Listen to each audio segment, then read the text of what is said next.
आज हम घोड़ाडोंगरी विधानसभा क्षेत्र की भाजपा प्रत्याशी श्रीमती गंगा सज्जन सिंह उइके जी के साथ हैं और हमें जनता की ओर से कुछ प्रश्न आए थे जिनको लेकर आपका विचार जानना चाहते हैं कि आप इन मुद्दों को लेकर क्या सोचती हैं। जैसे घोड़ाडोंगरी विधानसभा क्षेत्र के विकास के लिए आपका विज़न क्या है, आप क्या करना चाहती हैं घोड़ाडोंगरी विधानसभा? सर्वप्रथम मैं सभी मीडिया बंधुओं को नमस्कार करती हूँ। मेरे क्षेत्र की जनता जनार्दन देवतुल्य कार्यकर्ता बंधुओं को भी नमस्कार करती हूँ।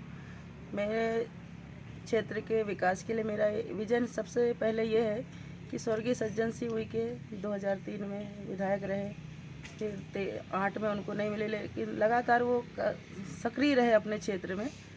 फिर पार्टी ने उन पे 13 पे भरोसा जताया, 13 में फिर वे विधायक बने, लेकिन विधि का विधान है कि बीच में उनकी तबीयत गड़बड़ हो गई और वो हमारे बीच से चले गए। तो उनके जो अधूरे कार्य हैं, कहीं रोड बनाना 1-1.5 किलोमीटर से, कहीं 100 मीटर की, तो ऐसे जो अधूरे कार्य हैं उनको मेरा लक्ष्य है कि पहले उनको मैं पूरा करूँगी।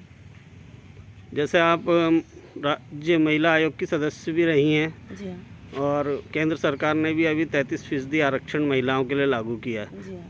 तो समाज में महिलाओं की भूमिका को लेकर आप क्या सोचती हैं और महिलाओं का जीवन स्तर सुधारने के लिए आपके क्या प्रयास रहेंगे? देखो, कांग्रेस के शासनकाल में तो महिलाओं का जीवन स्तर इतना निम्न था कि यहाँ तक कि गवर्नमेंट को इतनी भी चिंता नहीं थी कि हमारे जो स्कूल बच्चे जो भारत का भविष्य होते हैं उनकी शिक्षा के लिए व्यवस्था की जाए।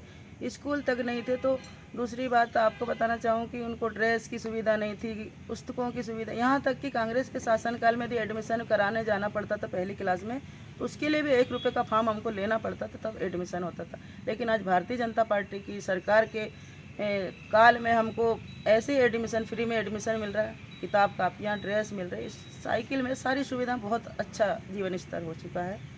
और हमारी बहनों को भी जो खाली हुआ करती थी घर में, उनको रसोई के पद पे सम्मान दिया, उनको कहीं ना कहीं एडजस्ट हमारी पार्टी ने किया है, तो अच्छा जीवन स्तर है उनका। जैसे स्वास्थ्य सुविधाएं जीवन की मुख्य आवश्यकता है, उसको बेहतर करने के लिए आपके क्या प्रयास रहेंगे? स्वास्थ्य सुविधाएं, उसको अभी पार्टी की तरफ से तो पूरा अच्छा प्रयास है। जननी एक्सप्रेस चला के उन्होंने आशा कार्यकर्ताओं के माध्यम से घर घर जाके वो सर्वे कर रही हैं, हमारी गर्भवती माताओं बहनों का भी रिपोर्टिंग लगातार कर रही, तो बहुत अच्छा है। लेकिन थोड़ी ये है कि सामुदायिक स्वास्थ्य केंद्र बन गए, लेकिन वहाँ पे स्टाफ की कमी है, तो वो स्टाफ पूरा होना चाहिए, डॉक्टर रहने चाहिए, और ये मेरा विज़न रहेगा कि हर केंद्र में उपस्थित रहे स्टाफ। जैसे घोड़ाडोंगरी विधानसभा जो है वो कृषि प्रधान क्षेत्र है और किसानों का जीवन स्तर सुधारने के लिए आपके द्वारा क्या प्रयास किए जाएंगे?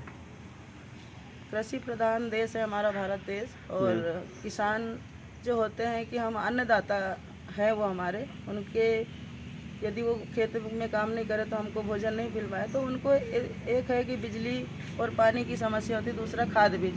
तो मैं जैसे ही विधायक बन के आती हूँ तो सरकार अपने से निवेदन करूँगी कि उनको समय पे दिन में 8 घंटे बिजली मिले, समय पे उनको पानी की सुविधा हो और समय पे उनको खाद बीज मिले, तो इतना उनके लिए पर्याप्त है।